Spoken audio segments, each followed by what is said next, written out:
Hi students, మీకు చాలా congratulations అండి. ఇంటర్మీడియేట్ రిజల్ట్స్ అనేవి వచ్చేసాయి. చాలా మందికి చాలా మంచి స్కోర్ అయితే వాళ్ళు అచీవ్ చేశారు. ఎవరికైతే మంచి స్కోర్ రాలేదు అని ఫీల్ అవుతున్నారో వాళ్ళకు గవర్నమెంట్ వాళ్ళు అంటే ఆంధ్రప్రదేశ్ బోర్డ్ ఆఫ్ ఇంటర్మీడియేట్ వాళ్ళు చాలా ఒక మంచి సదవకాశాన్ని ఇచ్చారనమాట. అంటే ఫెయిల్ అయిన స్టూడెంట్స్‌కి ఎవరైతే మార్క్స్ ఇంక్రీజ్ చేసుకోవాలి అని అనుకుంటున్నారో వాళ్ళకి ఇది చాలా గొప్ప అవకాశం అనమాట.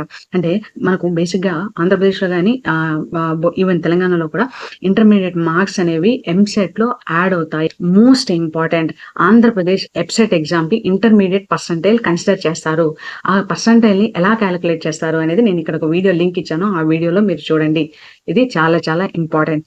సో ఎవరైతే స్టూడెంట్స్ ఐఐటీ జేఈ ప్రిపరేషన్లోను నీట్ ప్రిపరేషన్లోను ఇంటర్మీడియట్ బోర్డ్ ఎగ్జామ్స్ నెగ్లెక్ట్ చేసి ఉంటారో పొరపాటున వాళ్ళ స్కోర్ కానీ తక్కువ అంటే వెబ్సైట్లో మనకు వెటర్నరీ సైన్సెస్కి ర్యాంక్ అనేది కన్సిడర్ చేస్తారు.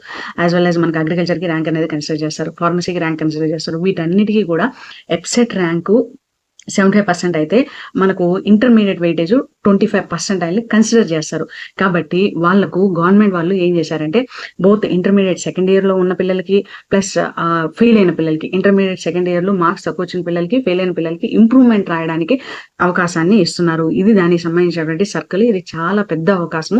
దీన్ని మాక్సిమం స్టూడెంట్స్ యూటిలైజ్ చేసుకోండి. ఎవరైతే తక్కువ మార్క్స్ వచ్చాయి అని ఫీల్ అవుతున్నారు, చాలా మంది స్టూడెంట్స్ సెకండ్ ఇయర్లో రిజల్ట్ రాగానే కొంతమంది అయితే ఏడ్ చేశారు, మేడం మాకు బయాలజీలో మేము 85 వస్తుందని అనుకున్నాము, కొద్దిగా మార్క్స్ తగ్గాయి, ఫిజిక్స్లో తగ్గాయి అనేసి బాధపడుతూ ఉన్నారనమాట. మా స్కోరు చాలా తక్కువ అయిపోయింది, అసలు 980 రావాల్సింది 978 దగ్గర ఆగిపోయింది, 2 మార్క్స్ వచ్చింటే బాగున్నాను అనేసి ఫీల్ అవుతా ఉన్నారు. వాళ్ళకు ఇంటర్మీడియట్లో ఇప్పుడు మళ్ళీ ఇంప్రూవ్మెంట్ రాసుకునేటువంటి అవకాశం అయితే ఉంది. మామూలుగా మనందరికీ తెలుసు ఫస్ట్ ఇయర్ స్టూడెంట్స్కి ఇంప్రూవ్మెంట్ రాసుకునే అవకాశం అయితే ఉంది.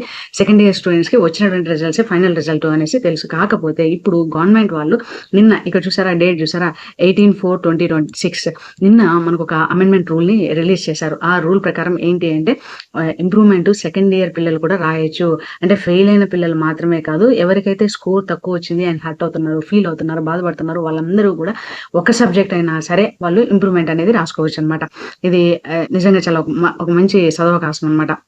అంటే ఇంటర్మీడియట్ వాళ్ళకైతే అండ్ ఆంధ్రప్రదేశ్ వాళ్ళకి కానీ అంటే వేరే ఎగ్జామ్స్ బోర్డు ఐఐటీస్లో కూడా మనకు పర్సంటైల్ అనేది కన్సిడర్ చేస్తూ ఉంటారు. ఎప్పుడైతే స్కోర్ తగ్గుతుందో వాళ్ళు ఆ ఎగ్జామ్కి ఎలిజిబిలిటీని కోల్పోతూ ఉంటారు. వాళ్ళకు ఇది చాలా ఒక మంచి అవకాశం అనమాట. సో బేసిక్గా ఇక్కడ ఏం చెప్తున్నారు అంటే ఈ సర్క్యులర్ అనేది మనకు 18/4/2026 రిలీజ్ అయింది. ఇది improvement to the first year and second year intermediate students అనమాట. ఏంటి మోడిఫికేషన్స్ అండ్ మనం చూసినట్లయితే ఇక్కడ చూడండి, మనకు ఇక్కడ ఇచ్చారనమాట. Improvement facility for all the second year pass and failed candidates in IPE March 2026 on par with the first year students. అంటే ఫస్ట్ ఇయర్ స్టూడెంట్స్ మాత్రమే ఇంప్రూవ్మెంట్ ఉంది ఇంతవరకు. కాకపోతే ఇప్పటి నుంచి సెకండ్ ఇయర్ పిల్లలకు కూడా, సెకండ్ ఇయర్ పిల్లలు ఫెయిల్ అయిన పిల్లలకి యాజ్ వెల్ యాజ్ ఎవరైతే స్కోర్ పెంచుకోవాలి అనుకుంటున్నారో వాళ్ళకు కూడా ఇంప్రూవ్మెంట్ రాసుకునేటువంటి సదావకాశాన్ని వీళ్ళు ఇక్కడ కల్పిస్తున్నారు అనమాట. అంటే ఇక్కడ ఫస్ట్ ఇయర్ పిల్లల ఇంప్రూవ్మెంట్ గురించి చూద్దాం అనమాట. సో ఫస్ట్ ఇయర్లో ఎవరైతే పిల్లలు ఫెయిల్ అయిపోయి ఉంటారో వాళ్ళు మళ్ళీ రీఅపేర్ అవ్వచ్చు. యాజ్ వెల్ యాజ్ ఫస్ట్ ఇయర్లో ఎవరికైతే స్కోర్ తక్కువగా వచ్చి ఉంటుందో వాళ్ళు కూడా IPASC May 2026 ఎగ్జామ్లో వాళ్ళు మార్క్స్ని ఇంప్రూవ్ చేసుకోవచ్చు. అదేవిధంగా ఇంటర్ సెకండ్ ఇయర్ పిల్లలకు కూడా ఇక్కడ చూడండి ఎంత బాగా ఇచ్చారు చూడండి. The second year passed and failed candidates in March IPE 2026 ఎవరైతే పాస్ అయిన పిల్లలు యాజ్ వెల్ యాజ్ ఫెయిల్ అయిన పిల్లలు ఇద్దరికి కూడా ఇంప్రూవ్మెంట్ సెకండ్ ఇయర్లో రాసుకునేటువంటి అవకాశం అయితే ఇక్కడ వీళ్ళు కనిపిస్తున్నారు. ఒకవేళ మీరు ఇంప్రూవ్మెంట్ రాశారు అప్పుడు కూడా స్కోర్ తక్కువ వచ్చింది అనుకోండి, రెండిట్లో ఏదైతే బెస్ట్ స్కోర్ ఆ స్కోర్ని కన్సిడర్ చేస్తారు. కాబట్టి మీరు అసలు భయపడాల్సిన పనే లేదు. అయ్యో నేను ఇంప్రూవ్మెంట్లో తక్కువ మార్కులు వచ్చాయనుకో అదే కన్సిడర్ చేస్తారా అనే మీరు వెనుదిరగాల్సిన పనే లేదనమాట.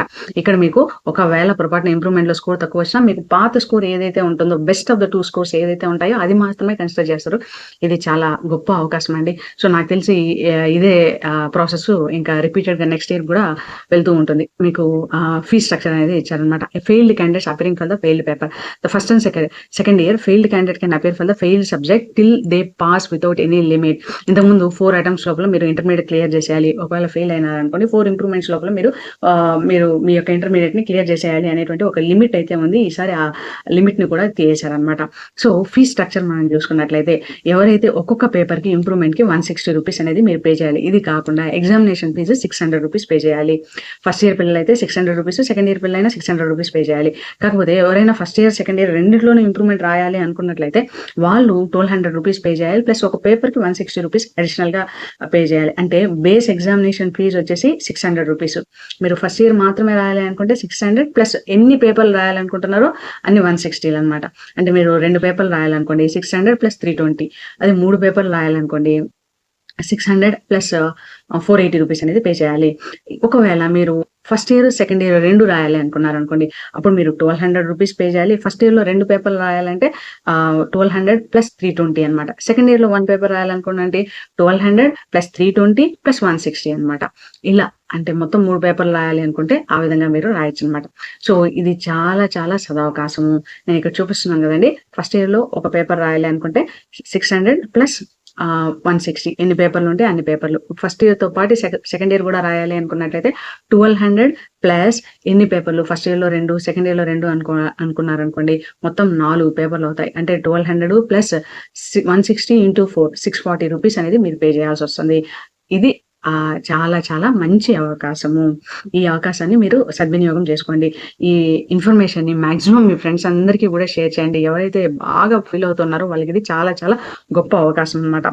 అండ్ మోస్ట్ ఇంపార్టెంట్ ఫీ అనేది ఎప్పటి నుంచి? ఫీ అనేది మనకు 20th ఏప్రిల్ నుంచి స్టార్ట్ అవుతుంది. మండే నుంచి స్టార్ట్ అవుతుంది. 1 వీకే టైమ్ ఉంది. 27th ఏప్రిల్‌న క్లోజ్ అయిపోతుంది. ఈ ఈ పీరియడ్ లోపల మీరు అప్లికేషన్ ఫీ అనేది పే చేసేయాలన్నమాట. ఎగ్జామినేషన్ ఫీ అనేది పే చేయాలి. అట్ ద సేమ్ టైమ్ మీకు ఎగ్జామ్స్ ఎప్పటి నుంచి వస్తాయి? మే 21st నుంచి స్టార్ట్ అవుతాయి. జూన్ 4th లోపల మీకు ఎగ్జామ్స్ అనేది కంప్లీట్ అయిపోతాయి. కాబట్టి ఈ ఇన్ఫర్మేషన్‌ని మీ ఫ్రెండ్స్‌కి షేర్ చేయండి. వీడియోని లైక్ చేయండి. మీరు లైక్ చేసినట్లయితే ఈ ఇన్ఫర్మేషన్ ఇంకా ఎక్కువ మందికి రీచ్ అవుతుంది. మన ఛానల్‌లో బైపీసీ సిస్టమ్‌కి సంబంధించిన అన్ని అప్డేట్స్ వస్తూ ఉంటాయండి. కాబట్టి ఛానల్‌ని సబ్స్క్రైబ్ చేసుకోండి. ఈ వెబ్‌సైట్‌లో 25 marks percentage weightage Andhra Pradesh state government వాళ్ళు యాడ్ చేస్తారు. ఇది చాలా చాలా important. I wish you all the success. Thank you.